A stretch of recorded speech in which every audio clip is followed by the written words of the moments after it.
दोस्तों, भारत एक कृषि प्रधान देश है और हमारी इकोनॉमी में भी एग्रीकल्चर सेक्टर का कंट्रीब्यूशन लगभग 15% है। तो अब आए दिन खेती के तरीकों को आसान बनाने के लिए नई टेक्नोलॉजी लाई जा रही है और आजकल लोग खेती की इन्हीं नई टेक्नोलॉजी का इस्तेमाल करके लाखों करोड़ों की कमाई कर रहे हैं। और इन्हीं में से एक है मशरूम की खेती, जो कि बहुत ही फायदेमंद साबित होती है। कई बार तो किसान ऐसे करके करोड़पति तक बन जाते हैं। आखिर कैसे होती है ये? कैसे आप भी बन सकते हैं करोड़पति? ये खेती करके किस तरह से लोग कमाते हैं मुनाफा? चलिए जानते हैं आज की हमारी इस वीडियो में। इसलिए वीडियो को अंत तक देखना बिल्कुल ना भूलें। पर वीडियो शुरू होने से पहले अगर आप इस चैनल पर नए हैं या आपने अभी तक इस चैनल को सब्सक्राइब नहीं किया है तो चैनल को सब्सक्राइब करना और बेल आइकन दबाना ना भूलें, ताकि हमारे चैनल की कोई भी वीडियो आपसे मिस ना हो जाए। दोस्तों, हम आपको मशरूम की खेती के बारे में बताएंगे, लेकिन इससे पहले हम आपको बताते हैं कि आखिर मशरूम होता क्या है। मशरूम एक तरह का पौधा है, लेकिन फिर भी इसको मांस की तरह देखा जाता है। लोगों के मुताबिक ये एक शाकाहारी पौधा नहीं होता है। आपको बता दें कि इसमें ज्यादा क्वांटिटी में प्रोटीन और पोषक तत्व मौजूद होते हैं, जैसे कि विटामिन डी। ये फफूंद से बनता है और अगर इसकी शेप की बात करें तो इसकी शेप एक छत्ते के आकार की होती है। चलिए दोस्तों, अब बिना देरी किए जानते हैं कि कैसे होती है मशरूम की खेती। मशरूम की खेती के लिए कोल्ड क्लाइमेट जरूरी होता है। मशरूम उगाने के लिए अक्टूबर से फरवरी का टाइम सबसे अच्छा रहता है। मशरूम को रबी के सीजन में उगाया जाता है। मशरूम के लिए 22 से 25 डिग्री सेंटीग्रेड तापमान और 80 से 85% तक की नमी की जरूरत होती है। मशरूम उगाने की तैयारी। मशरूम की खेती के लिए कमरे की जरूरत होती है। मशरूम की खेती करने के लिए 4 स्टेप्स होते हैं, जिनमें सबसे पहला स्टेप होता है खाद बनाना।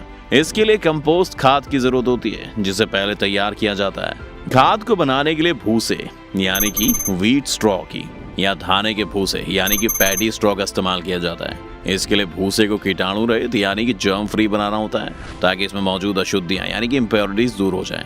ऐसा इसलिए किया जाता है ताकि मशरूम की फसल को उगने में कोई प्रॉब्लम ना आए और इसके प्लांट की ग्रोथ और उसकी क्वालिटी में कोई फर्क ना पड़े। कैसे बनाया जाता है ये खाद? खाद बनाने के लिए लगभग 1500 लीटर पानी में 150 किलोग्राम फार्मलिन और 150 ग्राम बेबी स्टीन मिलाया जाता है। इन दोनों को अच्छे से मिक्स किया जाता है। इसके बाद इस पानी में 1 क्विंटल 50 किलोग्राम गेहूं का भूसा डालकर अच्छे से मिलाया जाता है। इसके बाद इसे कुछ टाइम के लिए ढककर रखना पड़ता है। इसके बाद ये खाद मशरूम उगाने के लिए तैयार हो जाता है। ये सब करने के बाद दूसरा स्टेप होता है मशरूम की बुवाई यानी कि मशरूम का प्लांटेशन करना।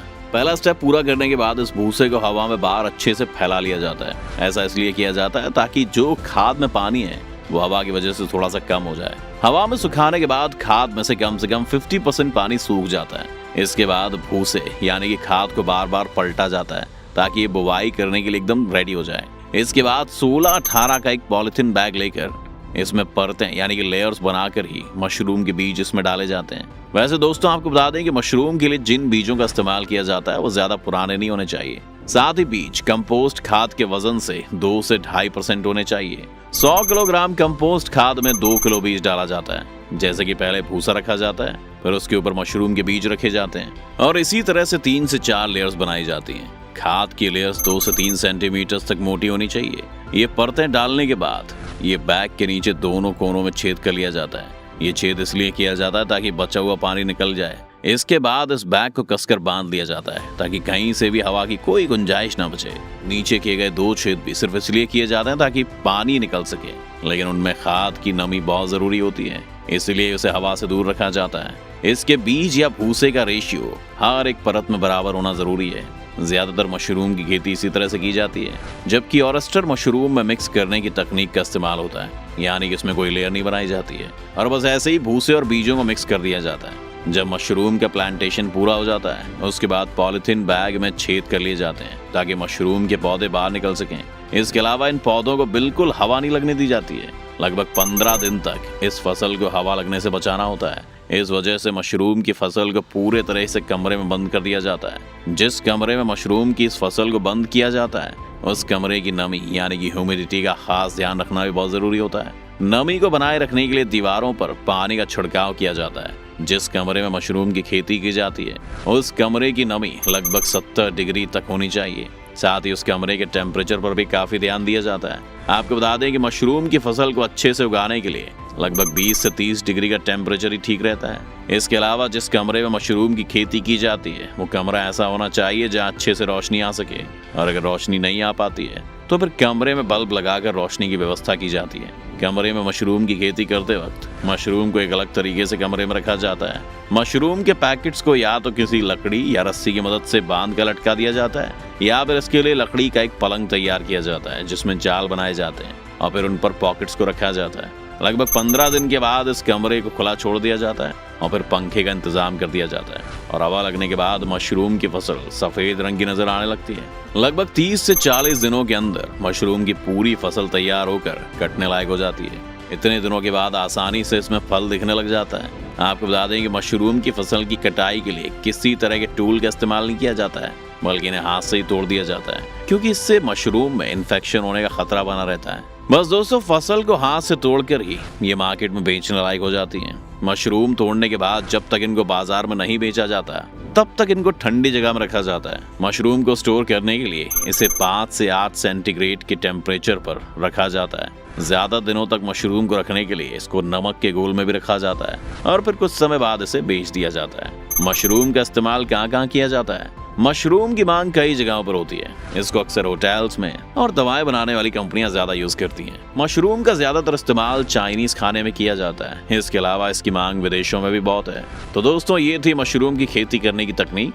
अब बात करते हैं इसकी खेती में लागत कितनी आती है, क्योंकि ये खेती पारंपरिक खेती के मुकाबले कुछ अलग होती है। आपको बता दें कि खेती पारंपरिक खेती की तुलना में ज्यादा मुनाफा कमा कर देने वाली खेती होती है। मशरूम की खेती में 50,000 से लेकर 1 लाख रुपए तक की शुरुआती लागत आ सकती है। बता दें कि 1 किलो मशरूम 25 से 30 रुपए में आसानी से उगा सकते हैं। वहीं बाजार में बढ़िया क्वालिटी के मशरूम की कीमत लगभग 250 से 300 रुपए किलो तक है। इस तरह से इसमें 10 गुना तक मुनाफा हो जाता है। अगर कोई 100 मीटर स्क्वायर के एरिया में मशरूम की खेती करता है तो इसमें 1 लाख से 5 लाख रुपए तक का मुनाफा होता है। आजकल लोग इस खेती के जरिए लाखों का मुनाफा कमा रहे हैं। विश्व में मशरूम की खेती हजारों सालों से की जा रही है, जबकि भारत में मशरूम का उत्पादन का इतिहास लगभग 3 दशक पुराना है।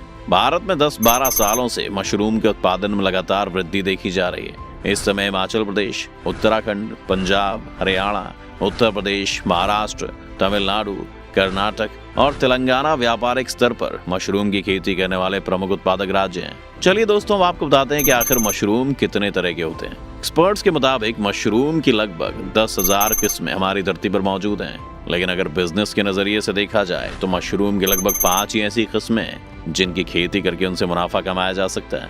मशरूम कई तरह के होते हैं, लेकिन मशरूम में बटन मशरूम काफी पसंद किया जाता है।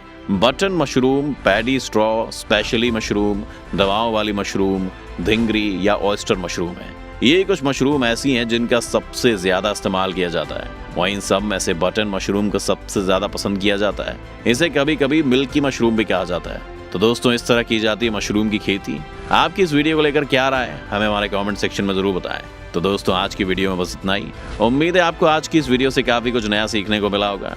आपको अगर आज की वीडियो पसंद आई तो वीडियो को लाइक करें, और अगर आप इस चैनल पर नए हैं तो जाने से पहले चैनल को सब्सक्राइब करना भी ना भूलें।